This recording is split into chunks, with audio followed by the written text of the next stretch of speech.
জীবনের উদ্দেশ্য ফিক্স করো। জীবনের উদ্দেশ্য একটাই, জান্নাত। জান্নাত পাওয়ার জন্য যা করা দরকার তাই করতে হবে।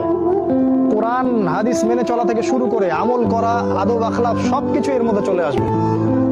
ইনশাআল্লাহ আল্লাহ পাক তোমাকে পথ দেখাবে। জীবনের উদ্দেশ্য ফিক্স করো। জীবনের উদ্দেশ্য একটাই, জান্নাত। জান্নাত পাওয়ার জন্য যা করা দরকার তাই করতে হবে। কোরআন হাদিস মেনে চলা থেকে শুরু করে আমল করা, আদব আখলাক সবকিছু এর মধ্যে চলে আসবে। ইনশাআল্লাহ আল্লাহ পাক তোমাকে পথ দেখাবে। জীবনের উদ্দেশ্য ফিক্স করো। জীবনের উদ্দেশ্য একটাই, জান্নাত। জান্নাত পাওয়ার জন্য যা করা দরকার তাই করতে হবে। কোরআন হাদিস মেনে চলা থেকে শুরু করে আমল করা, আদব আখলাক সবকিছু এর মধ্যে চলে আসবে। ইনশাআল্লাহ আল্লাহ পাক তোমাকে পথ দেখাবে। জীবনের উদ্দেশ্য ফিক্স করো। জীবনের উদ্দেশ্য একটাই, জান্নাত। জান্নাত পাওয়ার জন্য যা করা দরকার তাই করতে হবে। কোরআন হাদিস মেনে চলা থেকে শুরু করে আমল করা, আদব আখলাক সবকিছু এর মধ্যে চলে আসবে।